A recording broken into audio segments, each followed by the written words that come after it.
মধ্যপ্রাচ্যের আকাশে কি শুরু হয়ে গেছে সংঘাতের আরও বিপজ্জনক অধ্যায়? এমন এক দাবি সামনে এসেছে যা সত্য প্রমাণিত হলে পুরো অঞ্চলের নিরাপত্তা পরিস্থিতি নতুন মোড় নিতে পারে। ইরান বলছে এবার তাদের ক্ষেপণাস্ত্রের লক্ষ্য ছিল সরাসরি যুক্তরাষ্ট্রের সামরিক বিমান।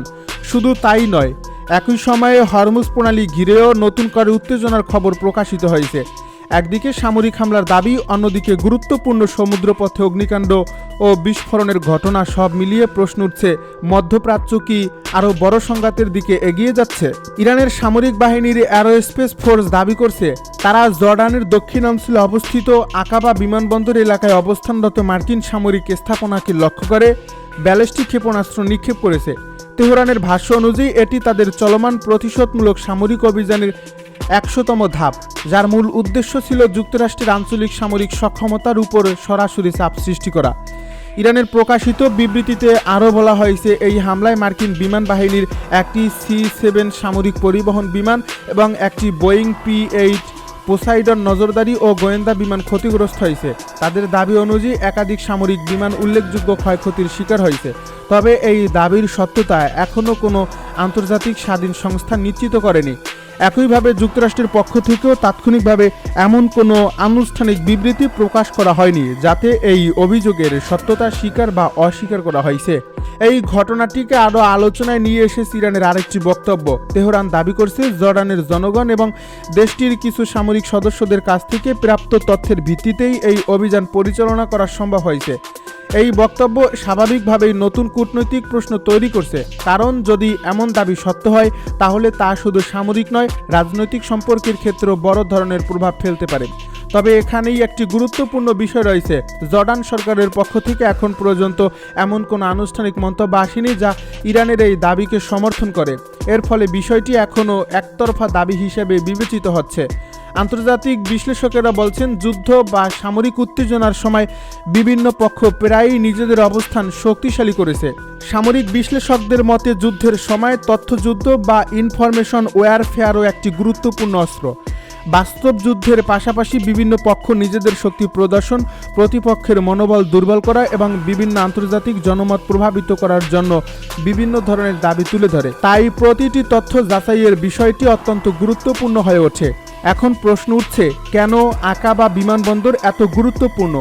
জর্ডানের দ্বিতীয় বৃহত্তম আন্তর্জাতিক বিমানবন্দর হিসেবে পরিচিত এই স্থাপনাটি শুধু বেসামরিক বিমান চলাচলের কেন্দ্র নয়, ভৌগোলিক অবস্থানের কারণে এটি বহু বছর ধরে সামরিক ও লজিস্টিক কার্যক্রমে গুরুত্বপূর্ণ ভূমিকা পালন করে আসছে। লোহিত সাগরের কাছাকাছি এবং সৌদি আরব ও ইসরায়েলের সংযোগস্থলের কাছে অবস্থিত হওয়ায় আকাবা অঞ্চল কৌশলগতভাবে অত্যন্ত সংবেদনশীল। আঞ্চলিক নিরাপত্তা, সামরিক সরঞ্জাম পরিবহন এবং যৌথ সামরিক সমন্বয়ের ক্ষেত্রেও এই এলাকা গুরুত্বপূর্ণ বলে বিবেচিত হয়। এর ফলে এখানে কোনো সামরিক হামলা সংঘটিত হলে তার প্রভাব শুধু একটি দেশের মধ্যে সীমাবদ্ধ থাকে না, বরং পুরো অঞ্চলের নিরাপত্তা পরিস্থিতির উপর তার প্রভাব পড়তে পারে। এদিকে উত্তেজনার আরেকটি কেন্দ্র হয়ে উঠছে বিশ্বের অন্যতম গুরুত্বপূর্ণ সামুদ্রিক বাণিজ্য পথ হরমুজ প্রণালী। ইরান দাবি করছে এই কৌশলগত জলপথের একটি অনিরাপদ রুট ব্যবহার করার সময় দুটি তেলবাহী ট্যাঙ্কার বিস্ফোরণের মুখে পড়ে এবং পরে তাদের যাত্রা বন্ধ হয়ে যায়। যদিও এই ঘটনার বিস্তারিত তথ্য বা ক্ষয়ক্ষতির পরিমাণ সম্পর্কে এখনও স্পষ্ট কোনো আন্তর্জাতিক নিশ্চিতকরণ তথ্য পাওয়া যায়নি। হরমুজ প্রণালী বিশ্বের জ্বালানি সরবরাহ ব্যবস্থার জন্য অত্যন্ত গুরুত্বপূর্ণ। প্রতিদিন বিপুল পরিমাণ অপরিশোধিত তেল এবং তরলীকৃত গ্যাস এই জলপথ দিয়েই আন্তর্জাতিক বাজারে পৌঁছে। এর ফলে এই অঞ্চলে সামান্য উত্তেজনাও বিশ্ব বাজারে জ্বালানির মূল্য, বিমা ব্যয় এবং আন্তর্জাতিক শিপিং কার্যক্রমে তাৎক্ষণিকভাবে প্রভাব ফেলতে পারে। মধ্যপ্রাচ্যের আকাশে আবারও যুদ্ধের কালো মেঘ। একের পর এক বিস্ফোরণের খবর, সামরিক ঘাঁটি ঘিরে আতঙ্ক, আর নতুন করে সামনে এসেছে এমন দাবি যা পুরো অঞ্চলের নিরাপত্তা পরিস্থিতিকে আরও জটিল করে তুলছে। ইরানের পক্ষ থেকে দাবি করা হয়েছে কুয়েতে অবস্থানরত মার্কিন সামরিক স্থাপনাকে লক্ষ্য করে ড্রোন অভিযান চালানো হয়েছে। যদিও এসব দাবির স্বাধীনভাবে নিশ্চিত কোনো প্রমাণ এখনও প্রকাশিত হয়নি, তবুও সামরিক বিশ্লেষকদের মতে যদি এই ধরনের হামলা বাস্তবে সংঘটিত হয় তাহলে তা শুধু কুয়েত বা ইরানের বিষয় নয়, বরং পুরো মধ্যপ্রাচ্যের শক্তির ভারসাম্য বদলে দিতে পারে। প্রশ্ন এখন একটাই, সংঘাত কি নতুন এক পর্যায়ে প্রবেশ করতে যাচ্ছে? সাম্প্রতিক বিভিন্ন প্রতিবেদন উঠে এসেছে কুয়েতের ক্যাম্প উদায়ারি এবং আলী আল সালিম বিমান ঘাঁটি নিয়ে নতুন করে আলোচনা শুরু হয়েছে। এই দুটি ঘাঁটি দীর্ঘদিন ধরেই যুক্তরাষ্ট্রের আঞ্চলিক সামরিক উপস্থিতির গুরুত্বপূর্ণ অংশ হিসেবে কাজে পরিচিত। বিশেষ করে আলী আল সালিম এয়ারবেসকে পশ্চিম এশিয়ায় মার্কিন বিমান পরিবহন ও লজিস্টিক কার্যক্রমের অন্যতম প্রধান কেন্দ্র হিসেবে বিবেচনা করা হয়। অন্যদিকে ক্যাম্প উদায়ারিও এই অঞ্চলে মার্কিন ও মিত্র বাহিনীর বড় সামরিক ঘাঁটিগুলোর একটি।